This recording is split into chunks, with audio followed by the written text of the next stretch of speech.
पुराने समय की बात है, जब रतनपुर नाम के एक नगरी पर राजा प्रेम सिंह का राज हुआ करता था। प्रेम सिंह बहुत ही बुद्धिमान प्रजा पालक और बहुत ही प्रतापी राजा था।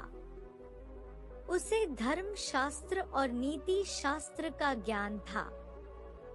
एक दिन की बात है, जब राजा अपने घोड़े पर सवार होकर शिकार के लिए जंगल की ओर जा रहा था, तो रास्ते में वह एक दूसरे राज्य में जा पहुंचा। राजा प्रेम सिंह जब उस राज्य से गुजर रहा था, तभी एक बगीचे में उसे एक बहुत ही सुंदर स्त्री बैठी हुई दिखाई दी। राजा की नजर जब उस स्त्री पर पड़ी तो वह राजा के मन को भा गई। राजा के मन में उस स्त्री से विवाह करने का विचार आया। राजा प्रेम सिंह अपने घोड़े से उतरकर उस स्त्री के पास गया और उसे कहने लगा, सुंदरी, तुम कौन हो और कहां पर रहती हो? राजा की बात सुनकर वह स्त्री राजा से कहने लगी कि पहले आप बताइए कि आप कौन हैं और मुझसे यह सब क्यों पूछ रहे हैं?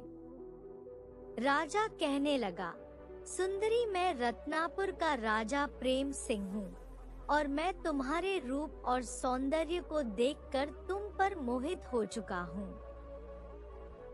इसीलिए मैं तुमसे विवाह करना चाहता हूँ। क्या तुम मेरे विवाह के प्रस्ताव को स्वीकार करोगी? तब वह सुंदर स्त्री राजा प्रेम सिंह से कहने लगी, मैं तुमसे विवाह तो कर लूंगी, परंतु उससे पहले विवाह के लिए आपको मेरे पिताजी से आज्ञा लेनी होगी, क्योंकि मेरे माता पिता ने मुझे जन्म दिया है और उनकी आज्ञा के विरुद्ध जाकर मैं कोई भी ऐसा कार्य नहीं करूंगी जिससे कि मुझे पूरा जीवन पछताना पड़े। उसकी यह बात सुनकर राजा प्रेम सिंह उससे सहमत हो गए। उस स्त्री के पिता उस राज्य के राजा थे। इसके बाद राजा प्रेम सिंह उस स्त्री के पिता के पास जाता है और उनसे कहने लगा, महाराज, मैं आपके पड़ोस के राज्य रत्नापुर से आया हूँ और मैं वहाँ का राजा हूँ। मैंने जैसे ही आपके राज्य में प्रवेश किया और मेरी नजर आपकी अति सुंदर कन्या पर पड़ी। आपकी पुत्री को देखकर मेरे मन में इसके प्रति प्रेम बैठ गया है। अब मैं आपकी पुत्री से विवाह करना चाहता हूँ। अगर आपकी आज्ञा हो तो मैं आपकी बेटी को अपने महल की रानी बनाना चाहता हूँ। उसके बाद उस स्त्री के पिता यानी वह राजा बहुत ही सोच विचार करने लगा। काफी सोच विचार के बाद उस राजा ने अपनी बेटी की शादी राजा प्रेम सिंह का विवाह सुलोचना से करवा देता है। अब राजा अपनी बहुत ही सुंदर पत्नी सुलोचना को लेकर अपने राज्य में आ गया। उस राजकुमारी से विवाह करने के बाद राजा बहुत खुश था, क्योंकि उसके जैसी सुंदर औरत पूरे राज्य में कहीं नहीं थी। राजा अपने आप को भाग्यवान समझता था। राजा अपनी पत्नी पर बहुत ही मोहित हो चुका था, यहाँ तक कि अपनी पत्नी के मोह में पड़कर वह अपनी प्रजा के बारे में भूल गया। राजा अपनी पत्नी के मोह के कारण अब राजकाज के कार्यों पर ध्यान नहीं दे रहा था। एक दिन राजा के मन में विचार आया कि बहुत दिन हो गए, उसे जंगल में जाकर शिकार खेलने चाहिए। और फिर उसने शिकार खेलने के लिए जंगल में जाने का निश्चय किया। जंगल की तरफ जाने से पहले वह अपनी रानी सुलोचना के पास गया और कहने लगा, रानी, आज मेरा मन जंगल में जाकर शिकार खेलने का हो रहा है, इसीलिए मुझे वापस आने में थोड़ी देर हो जाएगी। आप बिल्कुल भी चिंता मत कीजिएगा। रानी सुलोचना कहने लगी, महाराज आप बेशक जंगल में जाइए, लेकिन मेरी आपसे प्रार्थना है कि आप शिकार के लिए अकेले मत जाएगा, बल्कि अपने साथ एक अंगरक्षक को भी लेते जाइए। राजा ने कहा, ठीक है रानी, अगर तुम चाहती हो तो हम ऐसा ही करेंगे। इसके बाद राजा ने अपने साथ एक अंगरक्षक सैनिक को लिया और जंगल की तरफ शिकार खेलने के लिए निकल गया। जंगल में पहुंचकर राजा को एक हिरण दिखाई दिया और राजा ने उसका शिकार करने के लिए उस पर एक तीर चलाया। राजा के तीर से हिरण घायल हो गया और खून बहने लगा। हिरण के खून को देखकर राजा के मन में एक विचार आया, मैं अपने पत्नी सुलोचना से बहुत प्यार करता हूँ, परंतु आज सुलोचना से परीक्षा लूंगा और ये देखूंगा जितना प्रेम मैं अपनी पत्नी से करता हूँ, क्या उतना प्रेम मेरी पत्नी सुलोचना भी मुझसे भी करती है। कुछ सच विचार करने के बाद राजा प्रेम सिंह अपने अंगरक्षक सैनिक को अपने पास बुलाया और सैनिक से कहा, सैनिक, मैं रानी की परीक्षा लेना चाहता हूँ और ये देखना चाहता हूँ कि क्या वह भी मुझसे उतना ही प्रेम करती है जितना कि मैं। अब तुम्हें मेरा एक काम करना होगा, मैं तुम्हें इस हिरण के खून में भीगो कर अपने कपड़े देता हूँ। तुम मेरे कपड़े को लेकर जाओ, रानी सुलोचना से कहना। महारानी जी जंगल में शिकार करते समय महाराज को एक शेर ने मार दिया है। हो सकता है यह सुनने के बाद रानी तुम्हारी बातों पर विश्वास ना करे। अगर रानी इस बात पर विश्वास नहीं करेगी तो तुम उन्हें मेरे खून से सने हुए कपड़े दिखा देना। राजा के वचन सुनकर वह सैनिक कहने लगा, महाराज, मुझ में इतना साहस नहीं कि मैं जाकर रानी साहिबा से इतना बड़ा झूठ बोल सकूं। सैनिक की बात सुनकर राजा उसे कहने लगा कि तुम पहले यह बताओ कि तुम राजा की बात मानोगे या रानी की, क्योंकि मैं तुम्हारा अन्नदाता हूँ, मेरी वजह से ही तुम्हारे परिवार का पोषण होता है। राजा की बात सुनकर वह सैनिक दुविधा में पड़ गया और फिर वह राजा की बात मानकर राजा के द्वारा दिए हुए कपड़ों को अपने कपड़ों में अपने पीछे छुपा कर रोता हुआ राजमहल की तरफ चला जाता है। सैनिक राजमहल में जाकर रोते हुए रानी सुलोचना से कहता है, महारानी जी, अभी अभी कुछ क्षण पहले ही मैं और महाराज यहाँ से शिकार के लिए गए थे। हम लोग जैसे ही जंगल में पहुँचे तो जंगल में एक शेर ने महाराज पर झपट्टा मार दिया और हम लोगों पर आक्रमण कर दिया, जिस कारण महाराज की मृत्यु हो गई। महारानी जी, उसके बाद वह शेर महाराज को मार कर खा गया। उस सैनिक की यह बात सुनकर रानी को बिल्कुल भी विश्वास नहीं हुआ। रानी क्रोध में आकर उस सैनिक से कहने लगी, अरे मूर्ख सैनिक, तुम्हें शर्म नहीं आती अपनी रानी के सामने अपने महाराज की मृत्यु का इतना बड़ा झूठ बोल रहे हो। अगर मेरे पति यानी इस राज्य के राजा एक शेर की झपट में आकर मर गई तो तुम कैसे बच गए। रानी की बात सुनकर वह सैनिक भयभीत होकर कांपने लगा और वह रानी से कहने लगा, महारानी जी, जिस समय महाराज पर उस शेर ने आक्रमण किया था उस समय मैं एक पेड़ पर चढ़ गया था और अपने प्राण बचा लिए। किसी तरह से अपने प्राण बचाकर मैं महल तक पहुंचा हूँ। यह सब बातें सुनने के बाद भी रानी ने सैनिक की बातें मानने से इनकार कर दिया। इसके बाद वह सैनिक राजा के खून से सने हुए कपड़े रानी सुलोचना को दिखाते हुए कहने लगा, महारानी जी, अगर आप मेरी बात पर विश्वास नहीं कर रही हो तो आप स्वयं ही महाराज के खून से सने हुए इन कपड़ों को देख लीजिए। इन्हें देखकर आपको मेरी बात पर विश्वास हो जाएगा।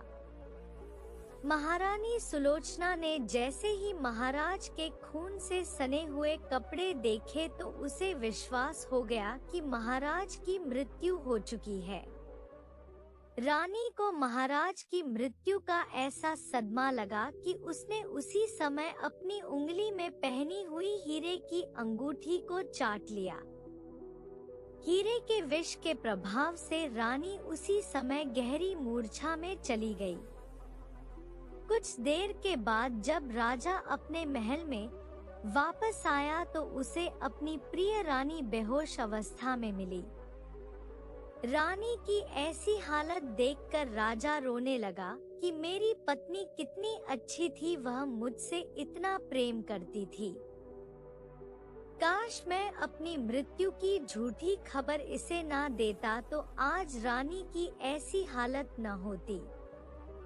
मेरे एक झूठ के कारण मेरी पत्नी ने अपनी जान दे दी। धन्य है ऐसी पतिव्रता स्त्री जिसने मेरे छोटे से झूठ के लिए अपने प्राणों की आहुति दे दी।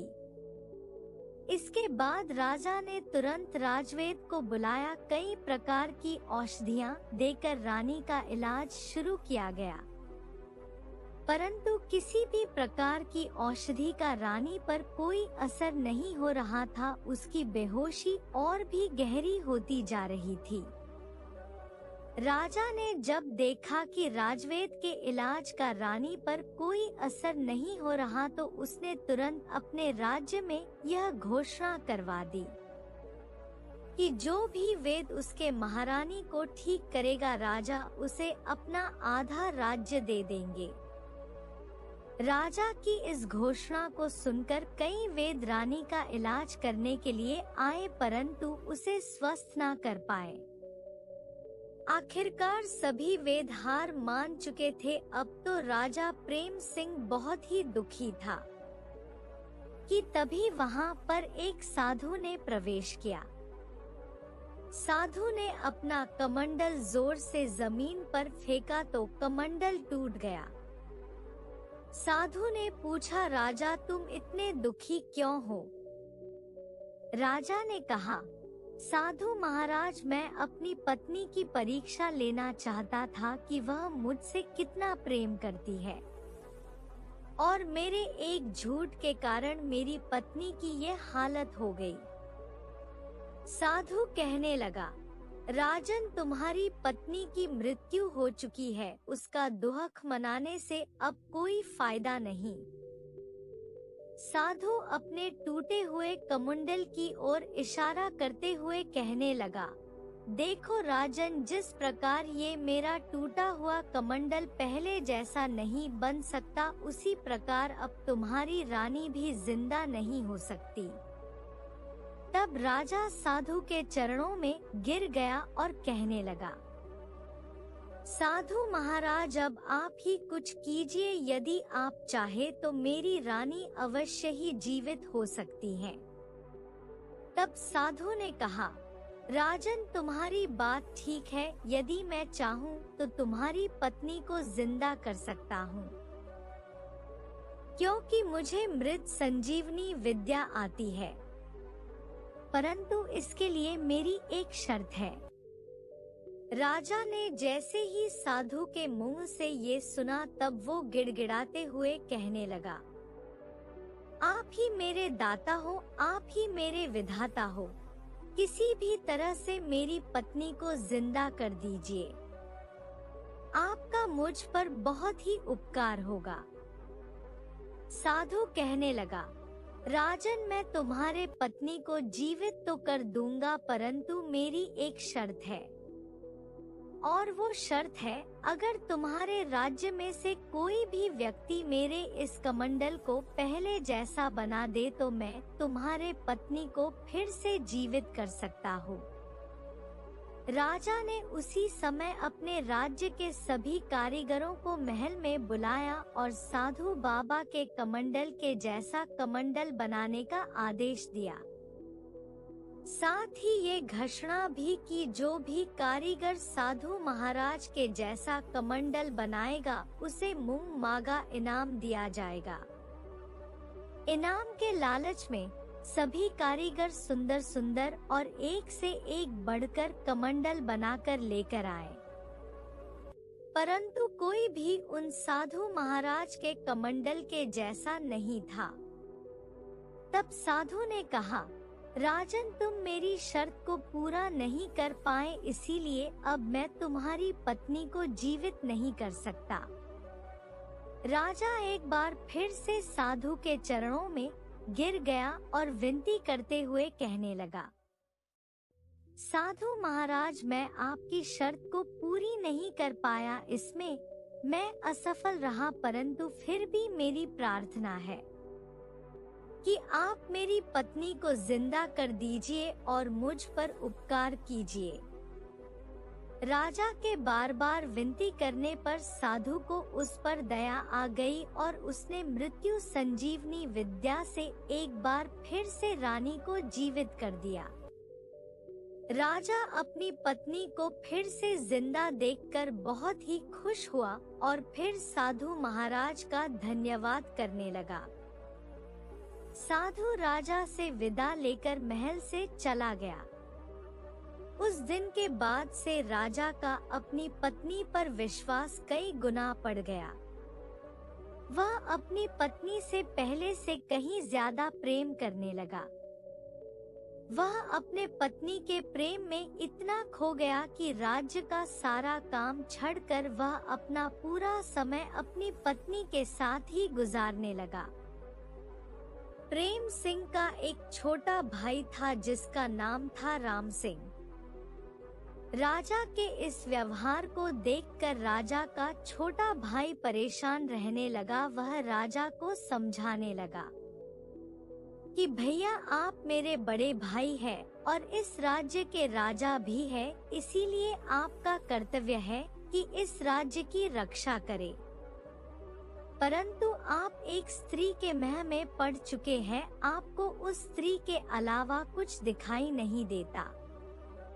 राम सिंह इस तरह के बातें बार बार समझाता, परंतु वह राजा अपनी पत्नी के मोह में इतना खो चुका था कि उसे कुछ भी समझ में नहीं आता था।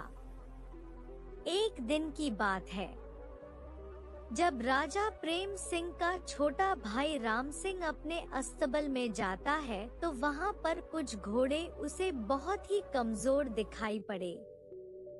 राम सिंह उस सैनिक से मिला जो उन घोड़े की देखभाल करता था और उसे पूछने लगा, सैनिक, क्या तुम इन घोड़े को ठीक से भोजन नहीं खिलाते हो? मैं देख रहा हूँ कि यह घोड़े दिन प्रतिदिन बहुत ही कमजोर होते जा रहे हैं।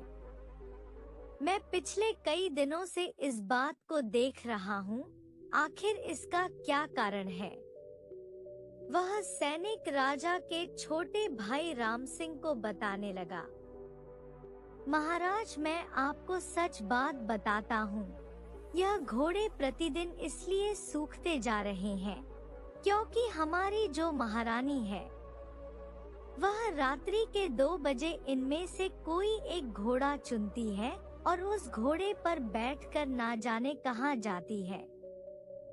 सुबह होने से पहले वह घोड़े को तेज गति से भागाते हुए वापस लाती है, जिसकी वजह से यह घोड़े आकर सीधा गिर जाते हैं और इस तरह से सभी घोड़े धीरे धीरे कमजोर होते जा रहे हैं। राजा का छोटा भाई राम सिंह सैनिक से यह बात सुनता है तो उसे काफी आश्चर्य हुआ। वह सोचने लगा कि आखिर मेरी भाभी इतनी रात को कहाँ जाती है। यह बात सोच सोच कर वह बहुत ही परेशान होने लगा। इसके बाद राम सिंह ने सैनिक से कहा, सैनिक, आज की रात तुम यहाँ पर मत रहना। आज की रात मैं तुम्हारे जगह पर घोड़े के पास रहूंगा और घोड़े की रखवाली करूंगा। आज मैं देखता हूँ कि आखिर मेरी भाभी कहाँ पर जाती है और क्यों जाती है। और फिर राम सिंह सैनिक को वहाँ से जाने का आदेश दे देता है और खुद उन घोड़े की देखभाल करने लगता है। जैसे ही रात्रि के 2 बजे, तब राम सिंह ने देखा उसके भाई की पत्नी यानी महारानी सुलोचना वहाँ पर आती है। उन घोड़ों में से एक फुर्तीला घोड़े ढूंढकर उसके ऊपर बैठ जाती है। जैसे ही रानी अस्तोबल से बाहर जाने लगी, राम सिंह उसके घोड़े के सामने आ गया और अपने भाभी को बाहर जाने से इन लिया। ये देखकर रानी राम सिंह से कहने लगी, देवर जी, आप मेरे रास्ते के बीच में क्यों आ गए? भाभी का बात सुनकर राम सिंह उसके किसी बात का कोई जवाब नहीं दिया, बल्कि उससे ही ये सवाल पूछने लगा, पहले आप मुझे यह बताएं कि आप इतनी रात को किससे मिलने के लिए जा रही हो? ये सुनकर रानी घबरा गई। घबराहट के मारे उसे पसीना आने लगा, लेकिन फिर भी उसने राम सिंह को कुछ नहीं बताया। रानी की चुप्पी देखकर राम सिंह समझ गया कि रानी इतनी रात को कहीं न कहीं तो जा ही रही है और चरी छुपे अवश्य ही किसी से मिलती हगी। ये मेरे भाई और इस राज्य के राजा को धोखा दे रही है। रानी बिना कुछ कहे घोड़े से उतर गई और जल्दी से अपने महल में जाकर सो गई। अगली सुबह रानी जल्दी उठ गई और सोचने लगी, आज तो देवर जी ने मुझे जाते हुए पकड़ा है, निश्चित ही वह मुझ पर संदेह कर रहा होगा। जैसे ही सुबह होगी, मेरे देवर बड़े भाई यानी मेरे पति को सारी बात बता देगा। इससे पहले वो मेरे पति को सच्चाई बताए, क्यों ना मैं कुछ ऐसा करूं कि जिससे राम सिंह के बात का मेरे पति पर कोई असर न हो। उसने मन ही मन एक योजना बना ली। इसके बाद रानी अपने त्रिया चरित्र को दिखाने लगी।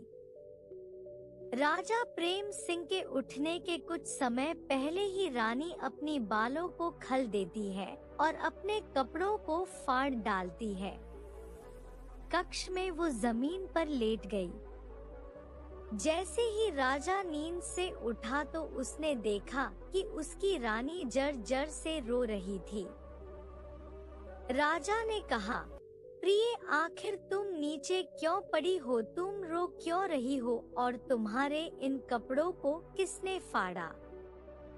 रानी बड़ी चालाकी से आंसू बहाते हुए कहने लगी, मैं आपको क्या बताऊं, आपके छोटे भाई राम सिंह ने मेरी इज्जत पर हाथ डाला है। मुझ जैसी पतिव्रता स्त्री पर उसने अपनी गंदी नजर डाली है। अब क्योंकि एक छोटे से झूठ के कारण रानी ने राजा के लिए अपनी जान दे दी थी, इसीलिए राजा अपनी रानी पर पूरा विश्वास करता था। राजा को उसकी इस बात पर भी विश्वास हो गया।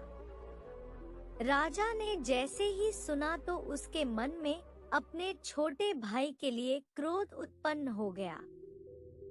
उसने तुरंत अपने छोटे भाई राम सिंह को बुलाया और उसे बुरा भला कहने लगा कि तुमने हमारी पत्नी यानी भाभी पर बुरी नजर डाली। राजा के छोटे भाई राम सिंह ने अपना पक्ष रखना तथा अपनी सफाई पेश करने की बहुत ही कोशिश की, लेकिन राजा ने उसकी एक न सुनी। और फिर राजा कहने लगा कि तुम मेरे छोटे भाई हो, इसीलिए मैं तुमको मृत्यु दंड नहीं दे सकता, लेकिन मैं तुम्हें यह सजा देता हूँ कि आज से तुम इस राज्य से बहुत दूर चले जाओ। अपने जीवन में कभी तुम इस राज्य में लौटकर वापस मत आना।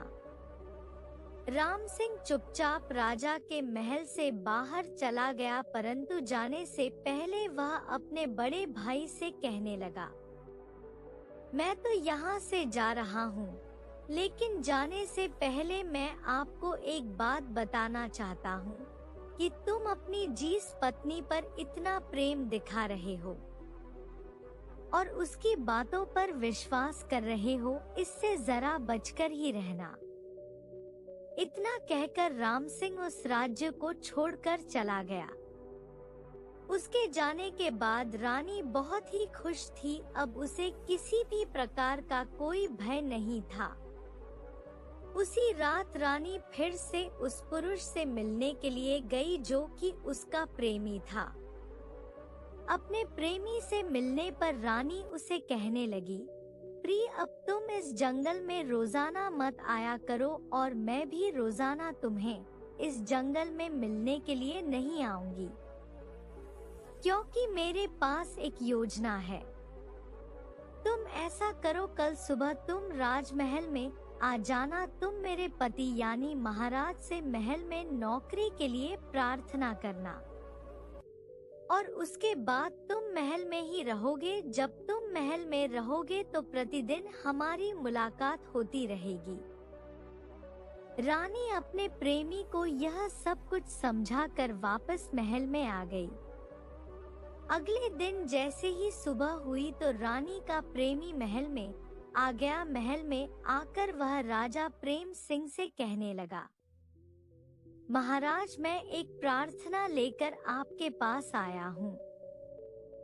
आपके ही नगर में मैं अपनी बूढ़ी माँ के साथ रहता हूँ और वह बहुत ही बीमार रहती है।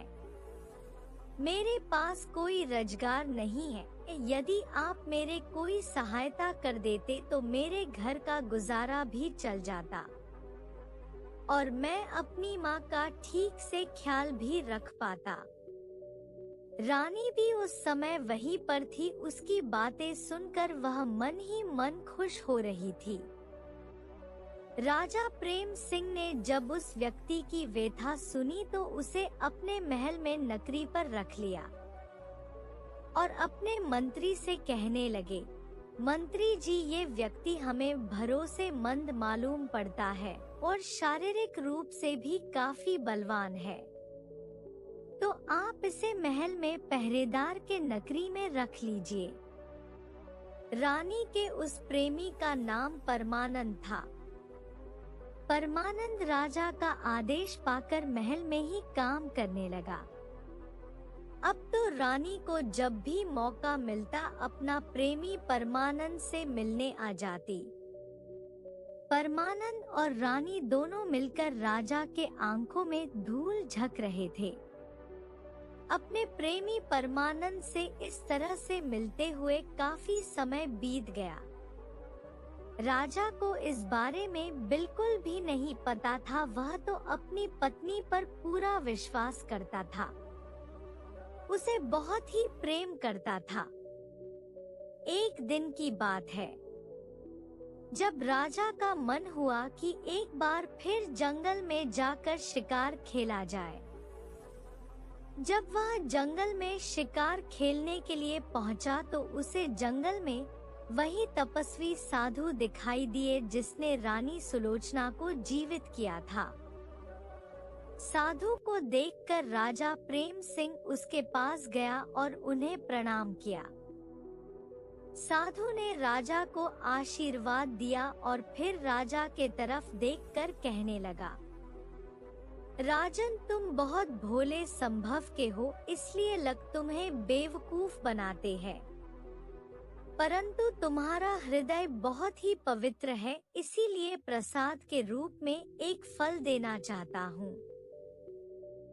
इस फल को ग्रहण करो। इस फल को खाने के बाद तुम हमेशा के लिए जवान बने रहोगे। तुम पर कभी बुढ़ापा नहीं आएगा। तुम हमेशा सुंदर और तंदुरुस्त बने रहोगे। राजा ने वो फल साधु महाराज से ले लिया और वह चमत्कारी फल लेकर वहां से आपस चल पड़ा। राजा सोचने लगा, कि मैं इस फल को खाकर मैं क्या करूंगा, मुझे जवानी और सुंदरता की क्या आवश्यकता है। अब क्योंकि राजा अपनी पत्नी से बहुत ही प्रेम करता था, इसलिए उसने सोचा कि मेरी पत्नी मुझसे बहुत ही प्रेम करती है, क्योंकि मेरे एक झूठ बोलने कारण उसने मेरे लिए अपनी जान दे दी थी। इसीलिए इस फल को मुझे अपनी पत्नी को खिलाना चाहिए। यदि वह इस फल को खा लेगी तो हमेशा सुंदर और जवान बनी रहेगी। और फिर राजा साधु द्वारा दिए गए उस चमत्कारी फल को लेकर महल में आ गया। वह अपनी पत्नी सुलोचना के पास गया और फल उसे देते हुए कहने लगा, रानी, तुम इस फल को खाओ। यह फल अगर तुम खा लोगी तो तुम हमेशा के लिए सुंदर और जवान बनी रहोगी। तुम्हें कभी भी कोई रोग छू भी नहीं पाएगा। वह चमत्कारी फल रानी को देकर राजा वहां से चला गया। दूसरी तरफ रानी सुलोचना अपने पति प्रेम सिंह से नहीं, बल्कि महल के पहरेदार परमानंद से प्रेम करती थी। राजा से वह फल लेने के बाद रानी सोचने लगी, इस चमत्कारी फल को खाकर मैं क्या करूंगी। मैं तो अपनी जान से भी ज्यादा प्रेम अपने प्रेमी परमानंद से करती हूँ। इसीलिए इस फल को मेरे प्रेमी पहरेदार परमानंद को देना चाहिए। वह इसे खाकर वह सुंदर और जवान बना रहेगा। रानी उस फल को लेकर अपने प्रेमी परमानंद के पास गई और उसे फल देते हुए कहा, प्रिय, यह फल बहुत ही खास है। तुम इसे खा लेना, जिससे तुम हमेशा के लिए जवान और तंदुरुस्त बने रहोगे। वह फल परमानंद ने अपने पास रख लिया। पहरेदार परमानंद असल में नगर की एक नर्तकी से प्रेम करता था, जिसके पास अक्सर वह उसका नाच देखने के लिए जाया करता था। रानी के चले जाने के बाद परमानंद सोचने लगा कि आखिर मैं इस फल को खाकर क्या करूंगा। मुझे इस फल को अपनी प्रेमिका, उस नाचने वाली नर्तकी को देना चाहिए, जिससे मैं बहुत ही प्रेम करता हूँ। और उसके बाद परमानंद उस फल को लेकर नगर की नर्तकी के पास जा पहुंचा। वह एक बहुत ही सुंदर स्त्री थी। परमानंद ने उस नर्तकी को वह फल दिया और कहने लगा, प्रिय, यह फल बहुत ही खास है और मैं तुम्हारे लिए लाया हूँ। तुम इस फल को खा लेना, क्योंकि यह बहुत ही चमत्कारी है। इस फल को खाने के बाद तुम हमेशा के लिए सुंदर और जवान बनी रहोगी। इसके बाद वह फल परमानंद ने अपनी प्रेमिका उस नर्तकी को दे दिया और फिर वहां से वापस महल लौट आया। उसके जाने के बाद चमत्कारी फल को देखकर वह नर्तकी सोचने लगी, मैं भला इस फल का क्या करूंगी। मेरा जीवन तो पहले ही अपनी सुंदरता के कारण एक नरक के समान बना हुआ है। यदि मैं इसे खा लूंगी तो मुझे इस नरक से कभी मुक्ति नहीं मिलेगी। उसने विचार किया कि इस फल की सबसे ज्यादा जरूरत हमारे महाराज को है, इसीलिए यह फल मुझे राजा को देना चाहिए। क्योंकि राजा इस राज्य के पालक है, वह सबका ध्यान रखते हैं। ऐसे न्याय प्रिय और प्रजा पालक राजा हमेशा जवान और तंदुरुस्त बने रहेंगे। इसी में प्रजा की भलाई है। यदि वह हमेशा जवान रहेंगे तो प्रजा को सभी तरह की सुख सुविधाएं देते रहेंगे। इसीलिए इस चमत्कारी फल के सही हकदार राजा ही है। उस नर्तकी को इस बात का पता नहीं था कि यह फल एक साधु महाराज ने उस राजा को दिया था। राजा ने अपनी पत्नी को उसकी पत्नी ने अपने प्रेमी पहरेदार को दिया। और उस पहरेदार ने यह फल अपनी प्रेमिका यानी उस नर्तकी को दिया। अब उस नर्तकी ने यह निश्चय कर लिया कि वह इस फल को अपने राजा को देगी। नर्तकी उस चमत्कारी फल को लेकर राजमहल में पहुंच गई और राजा प्रेम सिंह के पास जाकर कहने लगी, महाराज, मैं आपके दरबार में एक बहुत ही अद्भुत और चमत्कारी चीज लेकर आई हूँ। राजा ने पूछा, अच्छा, ऐसी कौन सी चीज है भला? नर्तकी ने जवाब दिया, महाराज, मैं एक ऐसा फल लेकर आई हूँ जो बहुत ही चमत्कारी है। इस फल को खाने के बाद मनुष्य कभी बूढ़ा नहीं होता और ना ही कभी किसी रोग से ग्रसित होता है। उसकी बातें सुनकर राजा सच में पड़ गया और सोचने लगा कि ऐसा ही एक फल तो उन्हें साधु महाराज ने दिया था। नर्तकी ने जब वह फल राजा को दिया तो फल को देखते ही राजा आश्चर्य में पड़ गया। फल को देखकर राजा प्रेम सिंह समझ गया कि यह तो वही फल है जो साधु महाराज ने मुझे दिया था और मैंने अपनी रानी सुलोचना को दिया था। राजा ने नर्तकी से पूछा कि आखिर तुम्हें यह फल किसने दिया? यह सुनकर नर्तकी डर के मारे थरथर कांपने लगी और कहने लगी, महाराज, मुझे यह फल मेरे प्रेमी पहरेदार परमानंद ने दिया है, जो आपके महल में ही पहरेदार का काम करता है। इसके बाद राजा ने तुरंत पहरेदार को दरबार में बुलाया और क्रोधित होकर पूछा, यह फल तुम्हें कहाँ से मिला? पहरेदार महाराज के गुस्से को देखकर डर गया और कहने लगा, महाराज, मैं क्षमा चाहता हूँ, लेकिन अगर मैं सच बता दूंगा तो आप मुझ पर क्रोधित होंगे। राजा ने कहा, मूर्ख पहरेदार, क्रोधित तो हम अभी भी है। अगर तुमने मुझे सच्चाई नहीं बताई तो इसी समय तलवार से तेरा सिर धड़ से अलग कर दूंगा। पहरेदार ने कहा, महाराज, मुझे यह फल रानी सुलोचना ने दिया था। पहरेदार का जवाब सुनकर राजा हड़बड़ा गया और बहुत ही परेशान हो गया। राजा यह सोचकर चिंतित होने लगा कि मैं तो अपनी पत्नी से बहुत ही प्रेम करता हूँ और उस पर बहुत ही विश्वास भी करता हूँ। कुछ सोच विचार करने के बाद राजा ने अपनी पत्नी को बुलाया और कहा, प्रिय, मैंने तुम्हें यह फल दिया था, परंतु यह फल इस पहरेदार के पास कैसे आया? राजा की बात सुनकर रानी भी घबरा गई और राजा के पैरों में गिर पड़ी।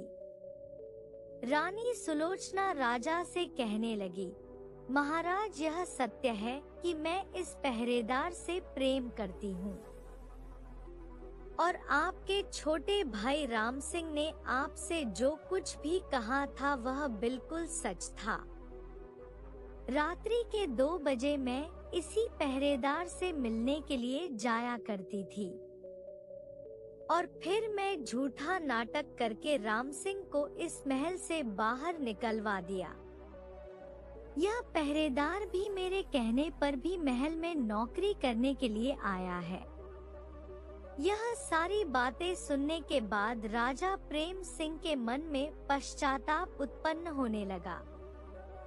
राजा ने उसी समय सैनिकों को बुलाकर अपने छोटे भाई राम सिंह को ढूंढने का आदेश दिया। साथ ही साथ राजा ने अपनी पत्नी सुलोचना और उसके प्रेमी को काल कोठरी में डलवा दिया।